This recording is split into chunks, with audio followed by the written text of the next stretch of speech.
Hello friends, बहुत बहुत स्वागत है हमारे यूट्यूब चैनल मधुरिमा पेपर पे। आज हम पढ़ने वाले हैं लघु कथा जिसमें है संविदा। चलो शुरू करते हैं। यज्ञ होगा, अनुष्ठान होगा तो मन वातावरण शुद्ध होगा। समिति का इरादा नेक था, तभी तो एक और बड़ी नेकी उनके हिस्से में अनजाने ही आ गई। भैया, लगता है यज्ञ के लिए जितनी लकड़ियां लाए थे उतनी वहां नहीं है, चलकर देखिए। लकड़ियां गायब हो रही है। भैया ने देखा तो पाया कि लकड़ियां वाकई कम बची है, जबकि अभी यज्ञ प्रारंभ भी नहीं हुआ। ये भला किसकी शरारत हो सकती है? वे सोच में पड़ गए। चूंकि भैया दुर्गा उत्सव समिति के अध्यक्ष भी थे, इसीलिए वे इसी प्रयास में लगे रहते थे कि उनकी देख रेख में सभी अनुष्ठान अच्छी तरह पूरी हो जाए। कुछ देर सोचने के बाद भैया ने किसी को कुछ कहने से पहले पंडाल के बाहर सीसीटीवी कैमरा लगवा दिया। दरअसल इस बार कोरोना महामारी के कारण भव्य झांकी स्थापित नहीं की जा सकती थी, इसीलिए दुर्गा उत्सव समिति ने निर्णय लिया कि नवरात्र में आध्यात्मिक ऊर्जा से परिपूर्ण 9 कुंडीय यज्ञ करा लिया जाए, जिसमें संक्रमण से प्राणी मात्र को बचाने की प्रार्थना भी की जाएगी। इसमें बहुत कम लोगों की शामिल होने की अनुमति थी। सब कुछ योजना के अनुसार ही चल रहा था कि खुले मैदान में रखी लकड़ियां कम हो गई। आश्चर्य!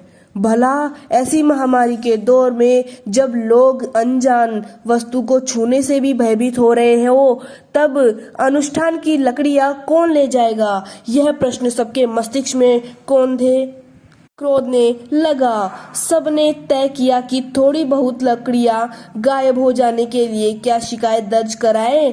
हाँ, यदि रंगे हाथ पकड़ा जाए तो बहुत अच्छा। यही सोचकर बाकी लकड़ियां वही रखी रहने दी गई।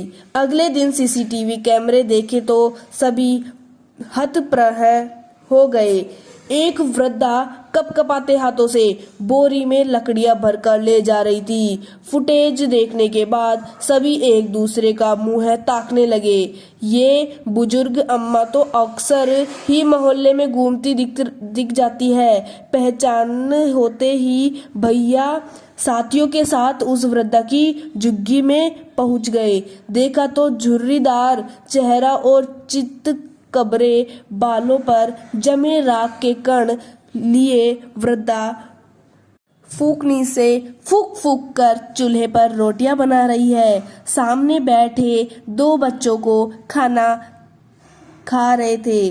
लड़कों को द्वार पर आया देखकर अम्मा कहने लगी, हाँ बेटा, अब अधिक चला नहीं जाता, इसीलिए मैं ही लकड़ियां उठा लाई ताकि इन बच्चों के लिए खाना बना सकूं।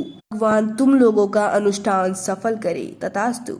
समिति सदस्य सब देख सुनकर निशब्द रह गए, लेकिन उन्हीं में से एक होटल संचालक का बेटा विनय पूर्वक कहने लगा, अम्मा, कल से कोने वाले होटल से बनाया खाना ले जाया करो, अब भटकने की जरूरत नहीं। इतना सुनते ही बूढ़ी अम्मा की रुलाई फूट पड़ी। रोते रोते ही आशीर्वाद देते हुए कहने लगी, जीते रहो बेटा, भगवान तुम लोगों को हमेशा खुश रखे। और फिर सभी लड़के हवन स्थल पर लौट आए। सबके मन में एक ही बात चल रही थी, अनुष्ठान तो अनजाने में ही हो गया।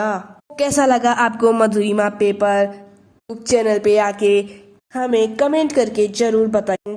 मधुरिमा पेपर यूट्यूब चैनल को सब्सक्राइब जरूर करें। Thank you for watching video Madhurima paper.